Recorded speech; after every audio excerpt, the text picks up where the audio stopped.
कभी कभी हम सोचते हैं स्वतंत्रता का मतलब है कुछ न करना या जिम्मेदारियों से दूर चले जाना। लेकिन क्या आपने कभी महसूस किया है कि जितना ज़्यादा हम छूटने की कोशिश करते हैं उतना ही फंस जाते हैं। परफॉर्मेंस, डेडलाइंस, रिकॉग्निशन, सब कुछ हमें चलाता है और हम भूल जाते हैं क्या मैं इसे चला रहा हूँ या यह मुझे चला रहा है। यही प्रश्न है गीता के 5वें अध्याय का।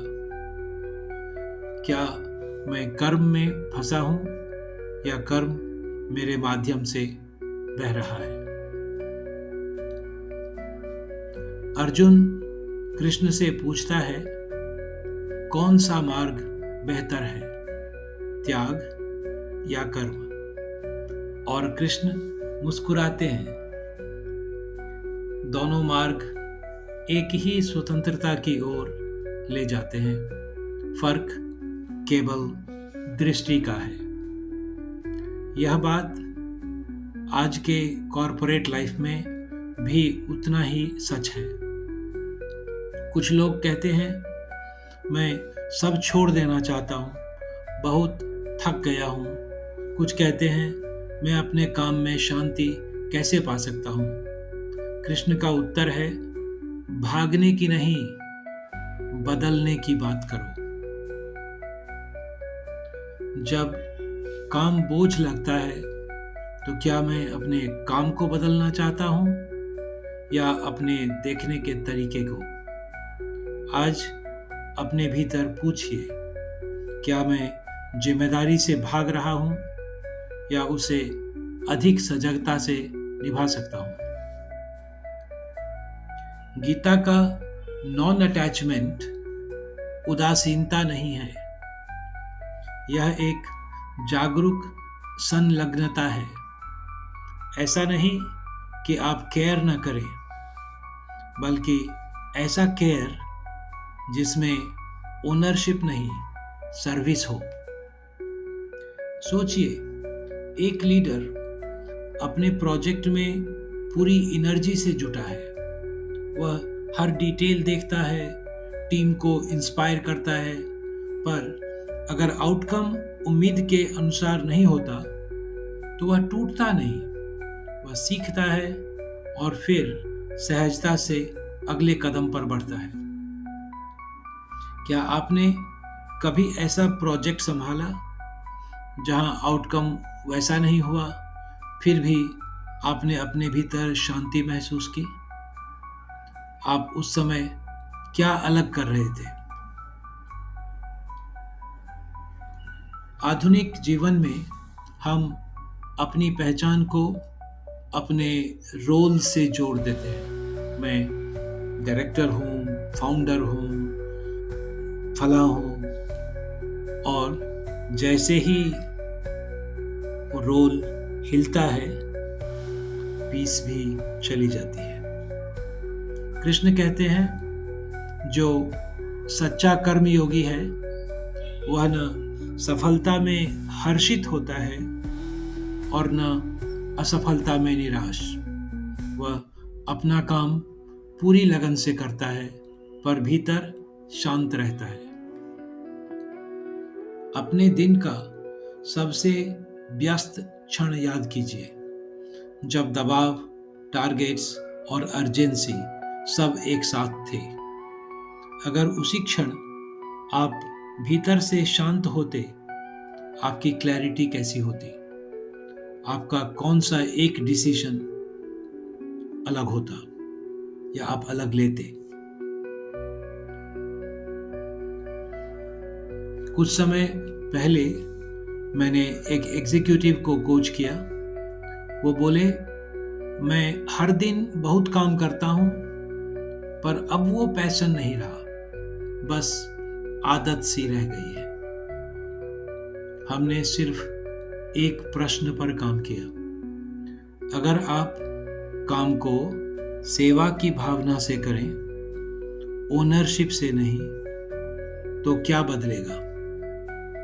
धीरे धीरे उन्होंने डेली रिफ्लेक्शन शुरू किया कि आज मैंने अपने ईगो से एक्ट किया या अवेयरनेस से।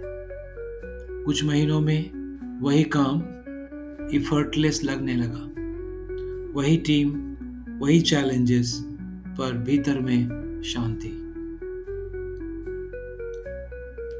अगर आप भी अपने काम को ऑफरिंग के रूप में देखें तो आज आपका व्यवहार किसके साथ बदल जाएगा। क्या आप कंट्रोल कम और कनेक्शन ज्यादा ला सकते हैं।